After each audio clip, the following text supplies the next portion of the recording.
Welcome everybody today. We would like to welcome our expert speaker, Gail Wessels, to our discussion.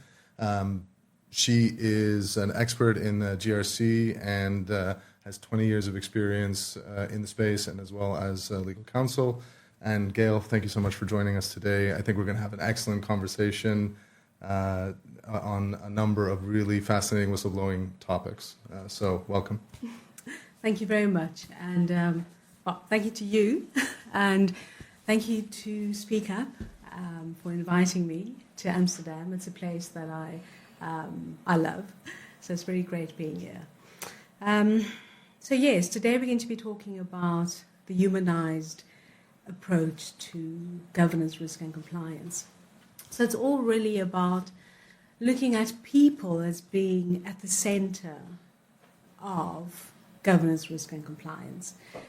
Let's unpack what I mean by governance, risk and compliance. It's very much about leadership, isn't it? Mm-hmm. It's about how organizations are led and managed and how well organizations subscribe to those principles of trust, transparency, fairness, ethics, accountability. Now, whistleblowing, or speak up, listen to and act, is a critical part of that, of the way an organization is led and managed. So whistleblowing and a speak up, listen to and act culture is very much about how leaders ask the right questions and increase their level of awareness as to what's really going on. Now you might ask, why do I have these views? I've been very fortunate to help various organizations in implementing a whistleblowing framework, from working with a huge bank, implementing a speak-up culture as part of the culture of compliance and anti-money laundering, to helping an organization implement a whistleblowing program pre-EU directive and local law, and then also being part of the team that dealt and was responsible for managing whistleblowing reports. So I've lived through those experiences. Some of them have been more positive than others. And my key takeaway is that whistleblowing or speak up, listen to and act culture is complex. It is about humans. And we know that, as humans we are nuanced and we change. And that makes whistleblowing and this particular topic very hard to ensure perfection, because it just doesn't exist. So in a sense of managing expectations for today's session, we'll probably walk out with more questions than answers. That's always the case, no? Absolutely. So basically just to manage those expectations. But again, it's not about perfection. I don't think it exists. Okay. It's about working towards something better. Okay. So it's great if we walk away with more questions, because then hopefully we'll be challenged to find the answers. Absolutely, and I think that will lead us hopefully into another conversation. So for those of you who are just joining now, a few notes on today's session. Duration will be roughly 40 to 45 minutes. We'll have audience question and answer period at the end of the presentation, and we may have a couple of polls to engage you in the midst of the presentation. Again, my name is Robert Greco. I'm legal director at Speak Up, and I am joined by my esteemed guest, Gail Wessels. So Gail, let's start with the big picture. You're already painting it for us. Whistleblowing, as we know it, is seen as a compliance necessity. But you talk about it as part of organizational resilience. Could you share what that means in today's business context? Well, let's unpack what we mean by organizational resilience. It's very much about increasing our ability to anticipate, prepare, respond, and adapt to our environment. And our environment is often referred to as a VUCA environment.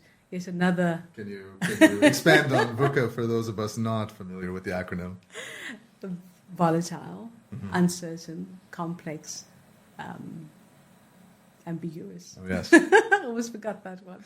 It's ambiguous. Yeah, absolutely. So add to that increased scrutiny, increased competition, and it makes for a very challenging environment. So when we look at why we focus on whistleblowing and many other initiatives around GRC, it's about enhancing resilience and ensuring that organizations and people are better placed to operate and succeed and excel in this VUCA environment. Right. Yeah. And how do I connect that with whistleblowing particularly? Whistleblowing is very much about an early warning system, isn't it? Yeah. Yeah. It's about being proactive. It's about understanding what is going on and responding to that. It's far more valuable to address concerns proactively as opposed to managing catastrophe. Yes, the idea of managing a catastrophe is always something that is a call to action, but we need to find ways to focus on the early warning system as you identified it. So, can you take us through how we can do that in a more easily understandable way? It starts with leaders caring about what's really going on. Okay. It's about leaders caring about the truth and the untruths and the perceptions. It's about creating that culture of respect and trust so that individuals feel empowered to speak up. Whistleblowing also serves as a mirror, and sometimes we don't want to see what's in the mirror. So we need to understand that complexity, especially after an intense Christmas season. Right. We're probably all staring away from the mirror at the moment. Right. But on a more serious note, when it comes to whistleblowing, it serves to focus attention on what's really going on and to focus attention on aspects that we might not want to see. Very interesting. Can you perhaps expand on this idea of things that we don't want to see? Are there some examples recently that you would like to touch on to bring that very clearly into focus for our viewers? Okay. I reflect on two cases. Okay. For the purpose of this discussion. Sure. One is, of course, that of Boeing, and it highlights what happens when whistleblowers are ignored and stifled. So in the Boeing case, just a very quick summary, there were multiple whistleblowers who reported on safety concerns. Many issues were raised, but they were ignored. And we know this because of the intensive investigation that occurred. After the fact. After the fact, Right. Exactly. So that post-mortem highlighted the true extent of how whistleblowers were treated and the lack of supporting them. And not just supporting whistleblowers, but the lack of supporting a speak-up culture. And in that particular case, as a result of ignoring and shutting down concerns around safety relating to the 737 MAX plane, that, in conjunction with many other root causes, resulted in two horrific, catastrophic accidents where 346 people lost their lives. It's sobering to hear that number, really, in the context of the whistleblowing reports that were ignored. Exactly. Now, I'm not suggesting that that was the only cause, Right. but it was a significant root cause. And as you say, it is sobering, Because in the corporate landscape, sometimes we risk forgetting the true impact of getting it wrong. Absolutely. Okay, so that's one example. Okay. And I would encourage listeners who would like to delve into the Boeing case to have a look at a documentary called Downfall. Okay. Quite an appropriate name, given that those two planes basically nosedived immediately after takeoff and killing everybody on board. So there's a very insightful documentary called Downfall. Of course, that relates to those two particular accidents, but we all know that in January of last year, we had the panel blowout on the Alaskan Airlines flight and subsequent occurrences. In the interest of time, I won't delve into that too much more. The other example would be of Wirecard, which was the darling of the fintech ecosystem in Germany, listed on the DAX. Was at one stage valued at a whopping 24 billion euros. Yeah. And when, again, multiple root causes, but when it became evident that there was 2 billion euros missing, there were some serious additional concerns around what was really going on in Wirecard. One of the whistleblowers in the Wirecard case is Pav Gill, and he talks a lot about his experiences in terms of the precursors to whistleblowing, trying to resolve, trying to address concerns and being ignored, being victimized as well. So again, there's a lot of literature available on Wirecard. Dan McCrum, the FT journalist who helped expose the shenanigans. Right, for lack of a better term, yeah. For lack of a better term. Who exposed all of that, wrote a book called Money Men. Okay. Super interesting. Okay. And then, of course, there's a documentary called Skandal, which helps us understand how these scenarios play out, and taking it back to the human impact as well, especially of those individuals who are trying to speak up. What are the key messages that I take away from these two examples? There are many, but I'm going to focus on two. Firstly, somebody always knows. Okay. I think that's clearly obvious, especially when we look at it in retrospect. But please continue. Second message. There is an immense disproportionate balance of power in favor of organizations and leaders.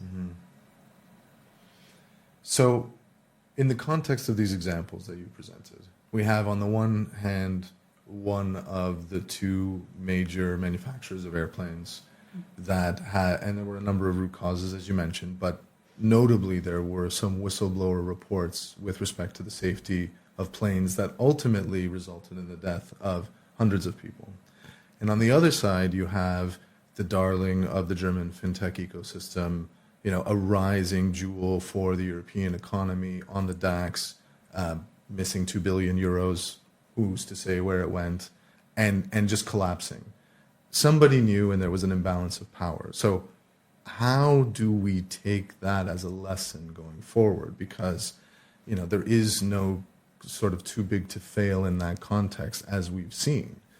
So how would you advise leaders to internalize that and take a lesson forward so that they can hopefully avoid similar situations in their own organizations? Leaders have quite a job. No question. No question. It's hard. It is hard. Absolutely. It is hard. Yeah. So as we, try and understand the context and the challenges that leaders are faced with, it helps us to better support those leaders, to support ourselves.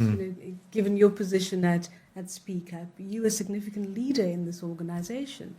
And it's important that you are supported in your role as well. I hope so, yes. And there's no one size fits all. There's no silver bullet. But I would say that it's about helping leaders to expand their awareness. Okay.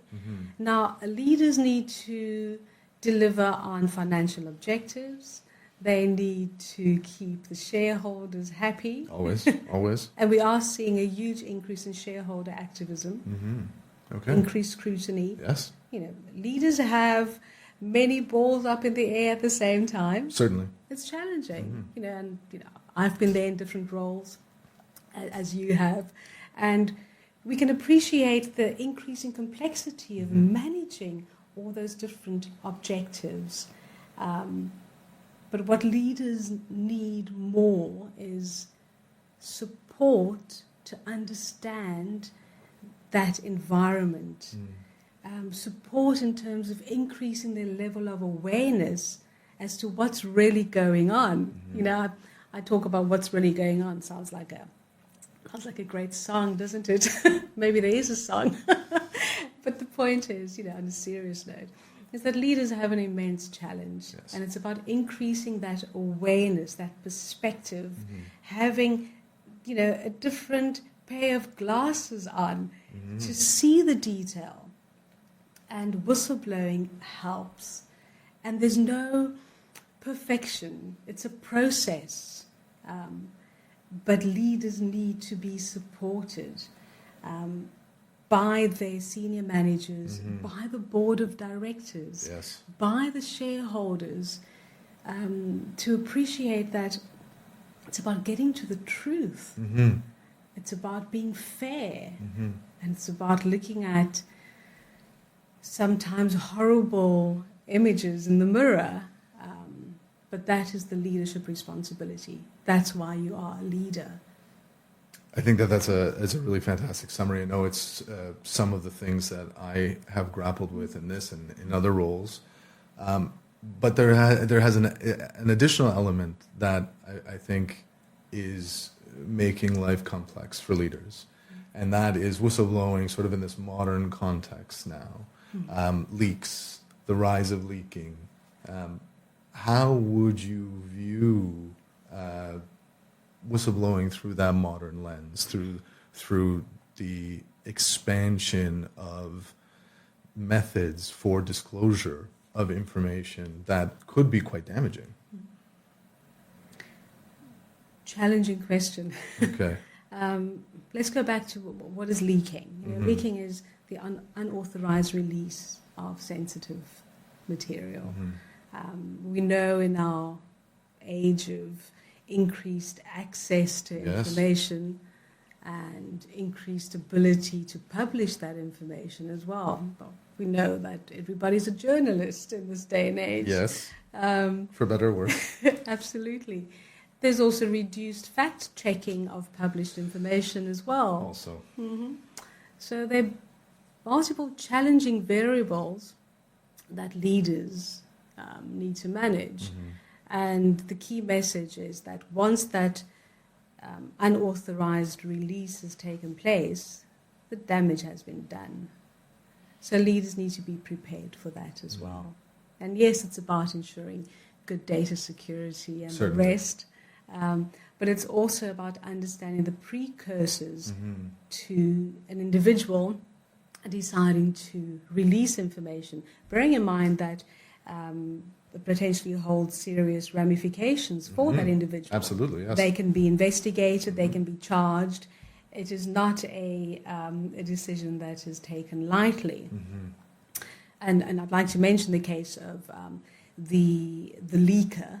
Well, I'm not quite sure whether that's a good term, but I mentioned the term because the individual, the disclosure in the famous ICIJ investigation of LuxLeaks. Okay, so the individual there, and now ex-PwC employee, leaked information, and he was subsequently charged and also convicted of leaking.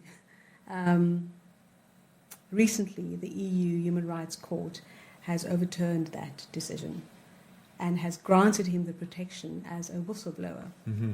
Because the decision was that the public interest of leaking was more important than the loss to PwC as an organisation.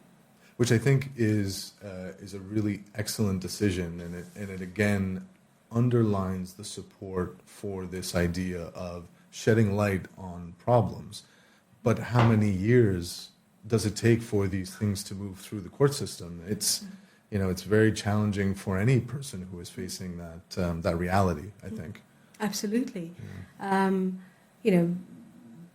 One needs to, in a sense, put yourself in the situation of that individual. Mm-hmm. The precursors to leaking, moving through that process of being convicted, Right. and then the process of having that overturned.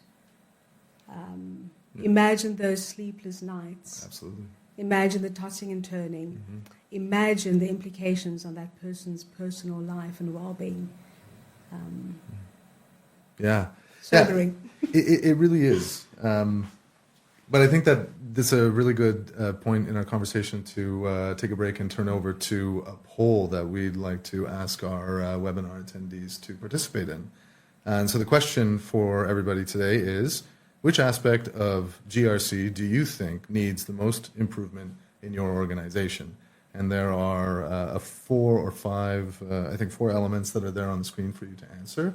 Governance, risk management, compliance, or integrating ethics into GRC processes. And it's always interesting to see these as they come up, and we can see sort of live engagement, which also reminds us that there are people on the other side of the camera, which is nice as well. You also had many happy birthdays. And many happy birthdays. Well, I would like to thank everybody for the birthday wishes. I didn't realize that was public information. That's good to know. Guilty, okay. Thank you. Well, I hope you're enjoying your day.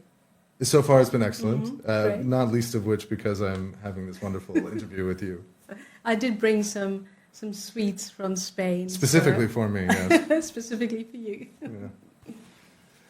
Okay, Gail, if we could bring you back to the conversation here. You've said that for whistleblowing to truly work, organizations need to go beyond processes and focus on the human side of GRC. Could you elaborate on what that would look like? I'm going to try and paint a picture. Please. It's really about creating an environment, a culture where reporting is possible, Okay. where it's supported, encouraged, and bravely managed. What does that culture look like through the lens of an integrated GRC framework? You know, in the compliance world, we're really good at acronyms. Yes. And maybe not that great at dialoguing about what it means. I'm going to try and paint that picture around what is an integrated GRC system through the lens of whistleblowing, through the lens of reporting and speaking up. Let me start with G. Sure. Okay. At the top. At the top. So governance is about leadership. It's about management. It's about directing. And leaders really need to decide on the scope of whistleblowing. Exactly what reports are being managed and how are they addressed. Now, Transparency International has issued some amazing insights and research into the whistleblowing landscape. And the key message there is that for whistleblowing to truly work, the scope needs to be as broad as possible.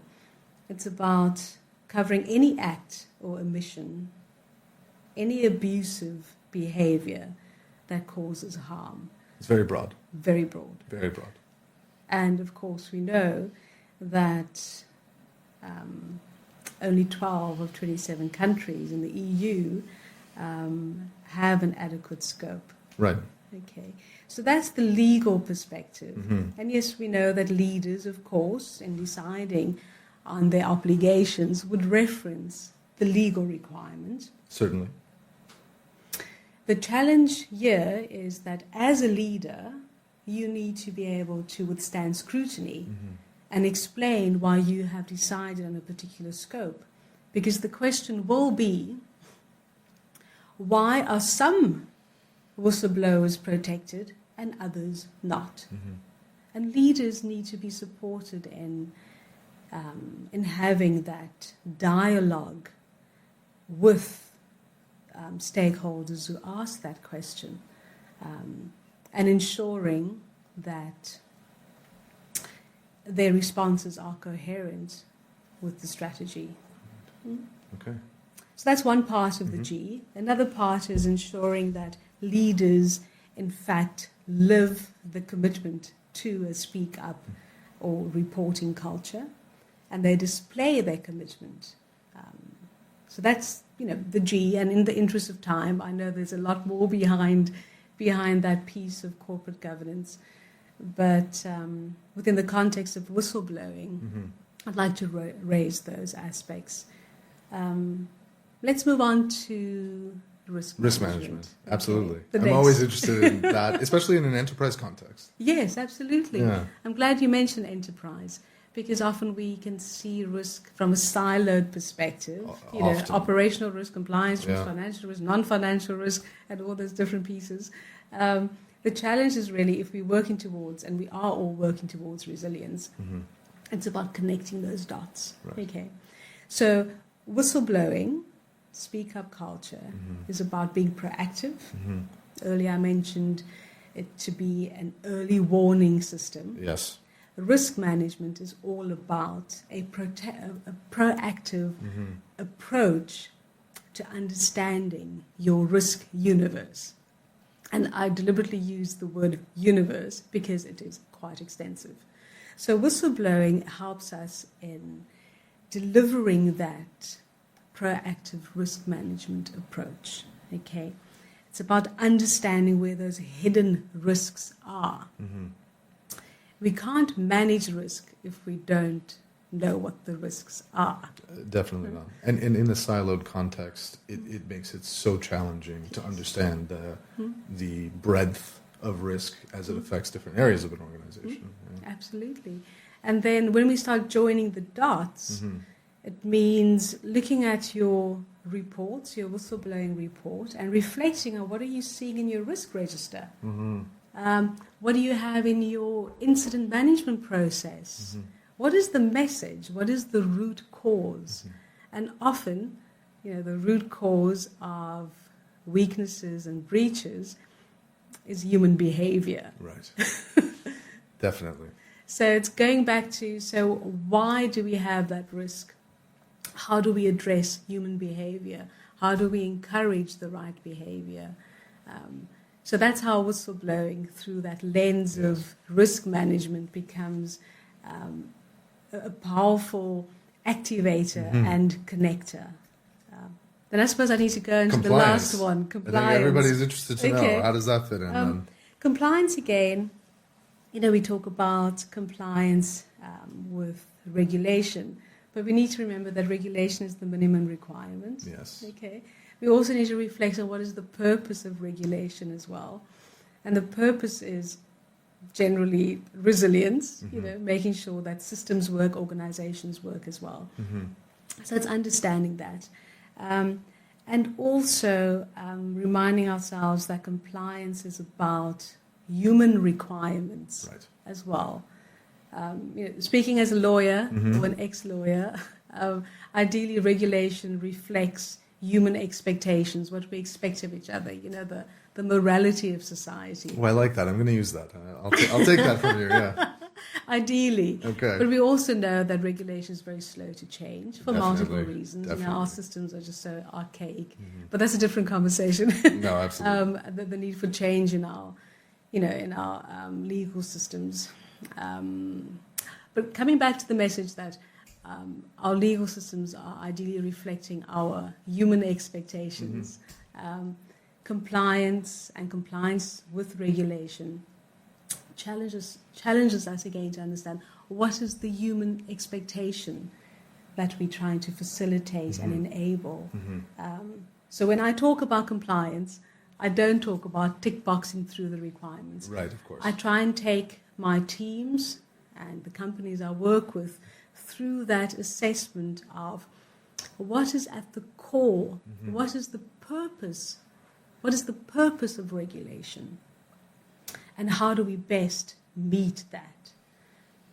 I always love a purposeful approach. I think that makes it makes a lot of sense. It also helps people to tie back to why you do any of this. And if people don't understand the why, then you can't start to implement the how. I think that's really wonderful. That is so true. I really love that. That reflection on if you don't understand the why would you do it? Why do it? Right. And also appreciating that human side of it. Remember, the topic of today's discussion is the humanized approach. Yeah. It's about that human understanding of the why. So it's very nuanced. Yes. Yeah, and you need buy-in. You definitely need buy-in. But I think I was remiss in not identifying or raising some of the responses from poll number 1, and I'm sure everybody, Gail, is very interested to hear your take on the aspects of GRC that need improvement in the organizations of the individuals who are viewing.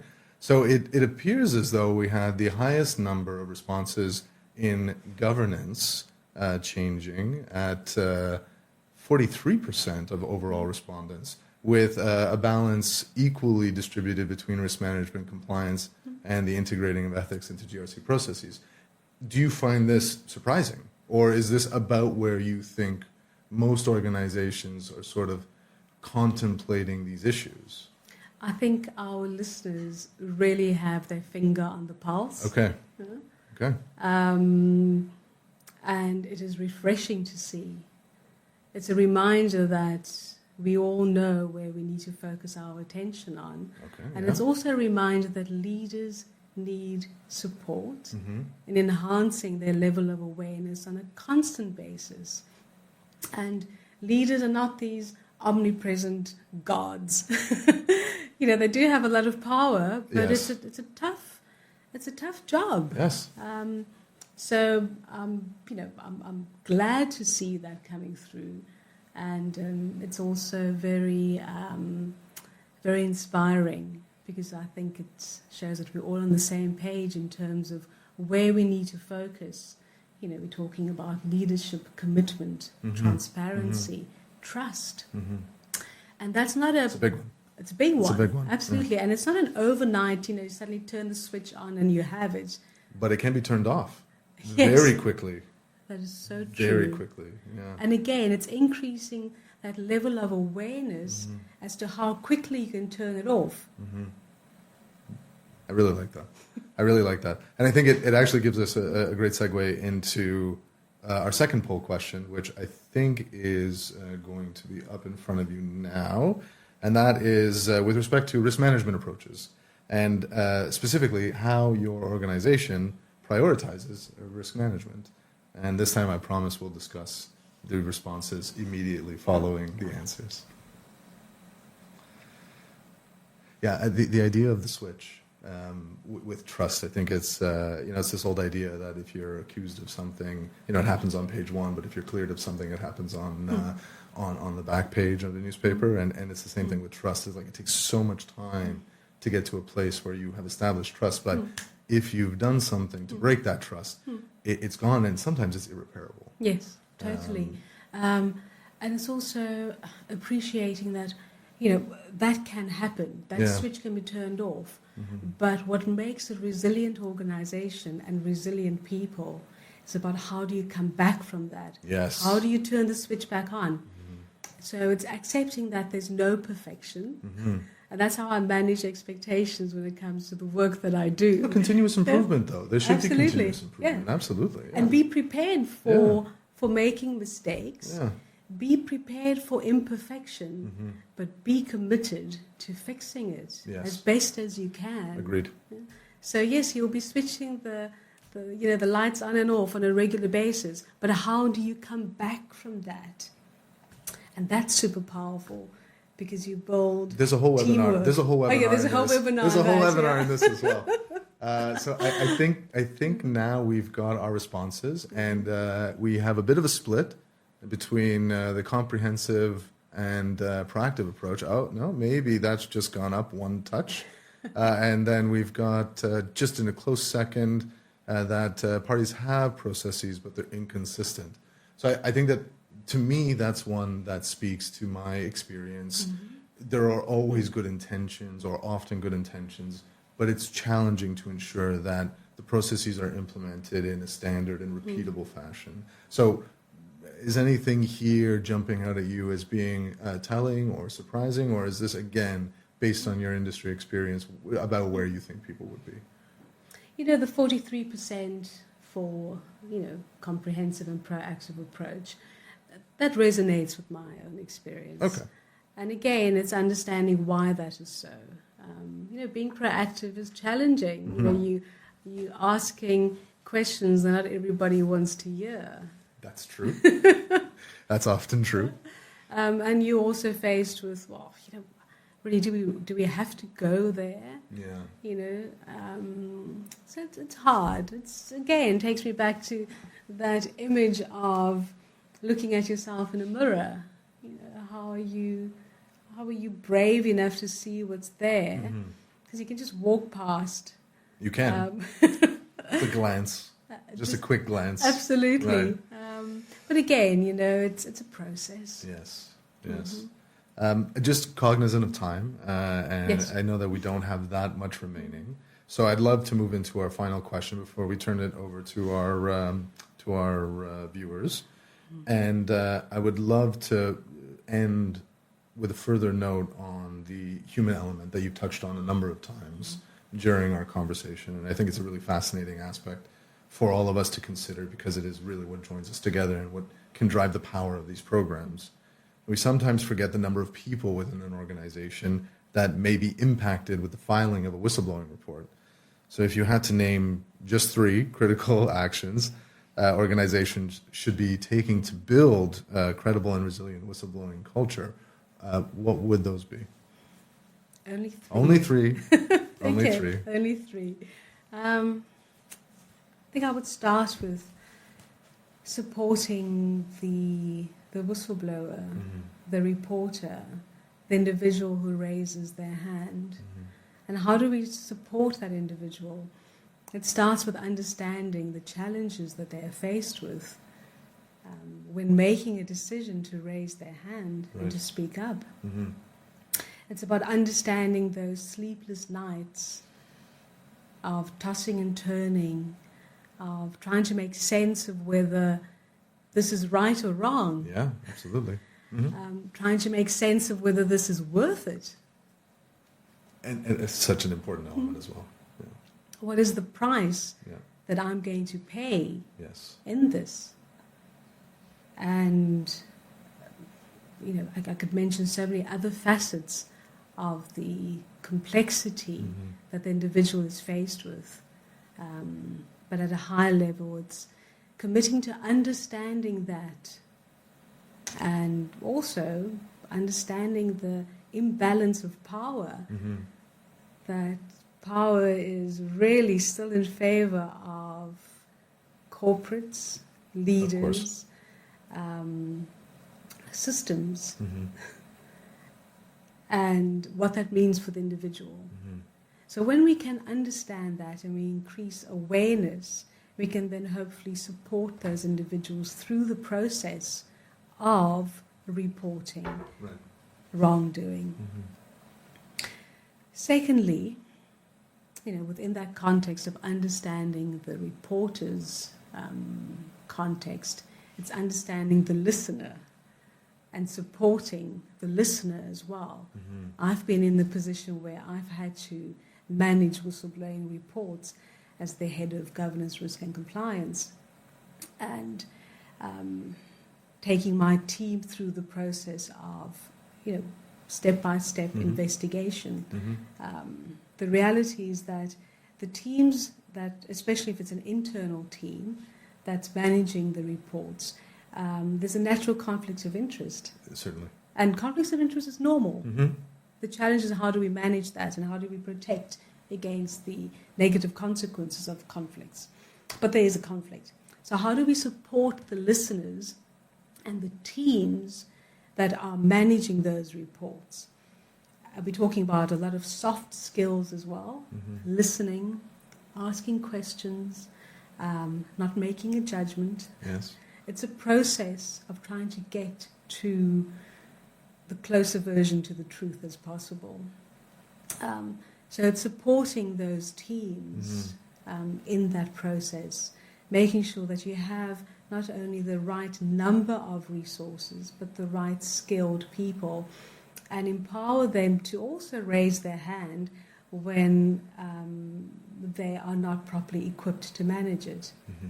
You know, there are some extremely sensitive issues that arise through whistleblowing that course. individuals may not be trained to manage.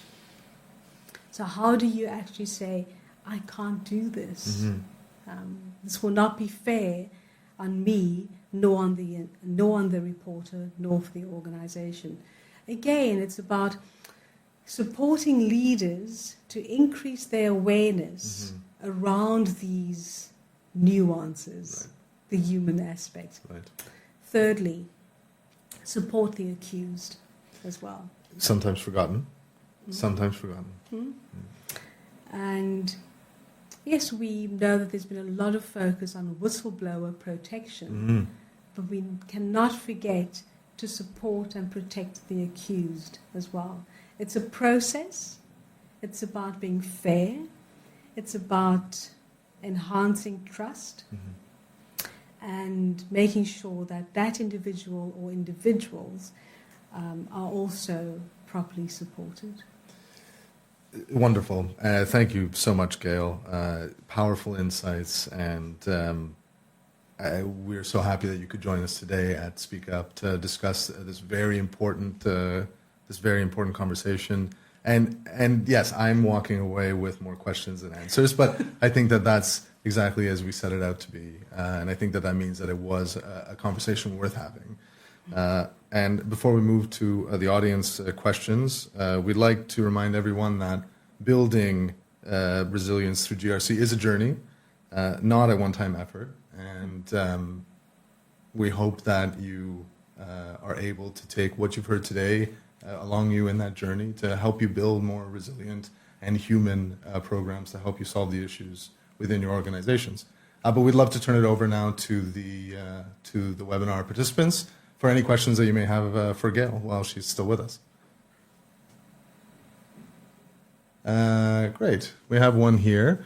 So, Gail, what role do empathy and business needs play in designing a GRC framework prioritizing employee well-being as well as business growth? Tough question, Right. especially after about 40 minutes of chatting. So let me see if I can get my brain cells activated. It's a great question, firstly, that focus on empathy, understanding, the individual context, and maybe, it connects to our the last part of our conversation about supporting those individuals in the process. It's about being empathetic, being able to understand the challenges and needs that each individual has, in that framework, and, kind of balancing that with business needs. Again, that resonates with our conversation earlier around how do we increase the level of awareness for leaders, because, yes, they are managing, meeting business needs, objectives, shareholders, and multiple other, requirements at the same time. And naturally, there may be a risk of reduced empathy, Yes. because we only have so much capacity. That's true. A leader, the CEO, board members, chairwomen, we are all human, and we only have so much capacity. So there'll always be a challenge and a balancing between these different requirements. what we do in, as compliance professionals or as GRC professionals, we help to support those leaders. And when we are, in fact, those leaders, it's about, that constant improvement. But maybe the first realization is accepting that it's a balancing act. Yeah, I think that's always something that needs to be taken into account whenever trying to build out any program. You still need to return value to shareholders, but can you do it in a way that is respectful of all of these other processes that are necessary to run a resilient and strong organization from a human standpoint? It's really great. Do we have time for one last one? We do. Okay. This is an interesting one because I struggle with this a little bit as well on the boundary between leaking and whistleblowing. So how would you define that considering the gray area? Where does one begin and the other stop? Is leaking just a subset of whistleblowing, or is that too simplistic?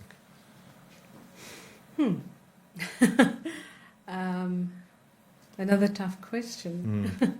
That means that everybody was really engaged in the conversation. Yes, you covered all the easy topics, and now it's the tough topics. Yeah. This is what happens when you open it up to the audience. Yeah.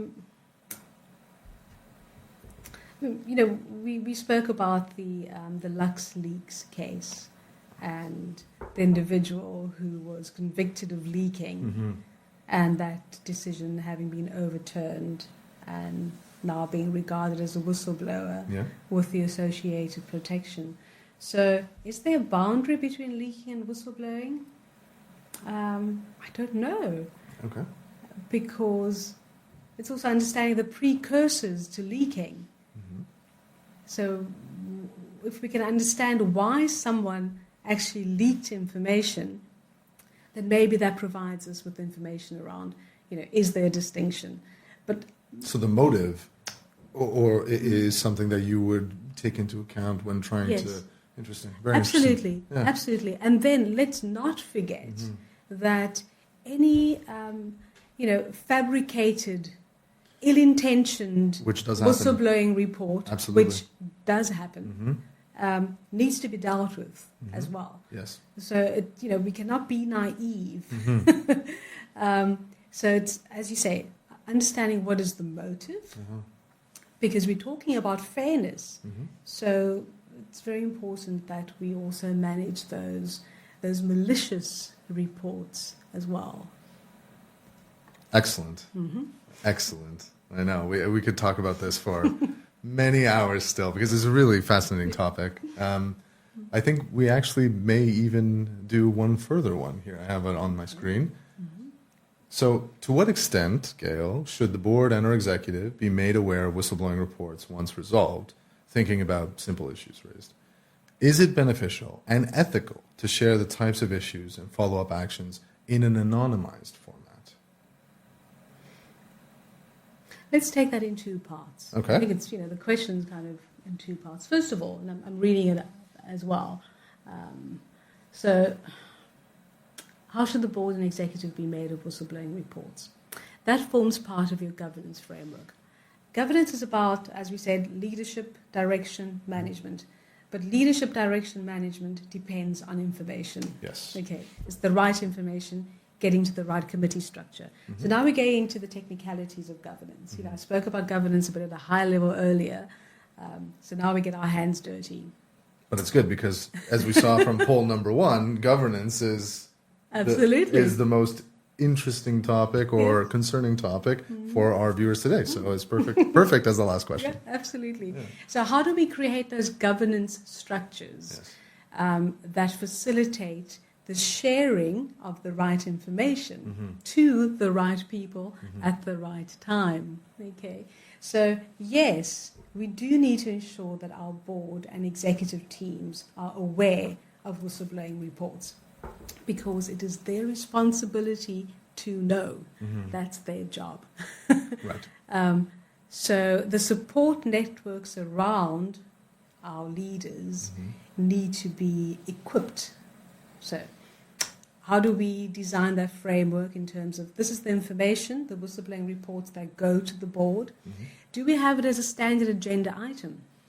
If we don't, red flag. Have the standing. Yeah. Exactly. Yeah, I agree. Do we have minutes around it? Mm-hmm. What are the actions? What are the expectations? That also helps leaders to explain to their stakeholders how they engage and how do they demonstrate their commitment Mm-hmm. to whistleblowing and speaking up. Mm-hmm. So, to the first part of the question, yes, Okay. but you need to work out how and Okay. make sure that that framework works in practice. Mhm. Okay, don't just say it, actually do it, Yeah. and make sure that your governance mechanism support it. Okay. Okay, and that it can withstand scrutiny. Always important. Okay, Yes. and then the second part, is it beneficial and ethical to share the types of issues and follow-up actions in an anonymized format? Yes, because it's about dealing with the issue Mm-hmm. and then also with the individual. But first, it's about dealing with the issue. So yes, allowing for it to be anonymized helps at the beginning to take away the, that possible conflict of interest because you know the person. Yes. Also, as humans, we have a tendency to be defensive as well. So if I see a report and I see it's from this particular person, it's like, well, but It's fight or flight immediately. exactly. Yes, absolutely. Again, so Yeah. it's about creating that level of awareness and that process that we support individuals through. Mm-hmm. And those individuals include leaders, your Mhm. executive team. So it's about finding ways of supporting them through the process so that we get to a better outcome. Fantastic. I would like to thank Gail Wessels again for joining us today. It has been a really fascinating conversation for me. I hope that the same can be said for everybody who's joined us via the webinar. And please stay tuned for future events that we will be hosting because I'm sure that each one will be equally as engaging and interesting as this one. So thank you again, Gail, for joining us. Thank you very much, and thank you to all the listeners who have dialed in, and your questions have been super insightful, and it's been an absolute pleasure being here with you. Thank you. Thank Thank you. you.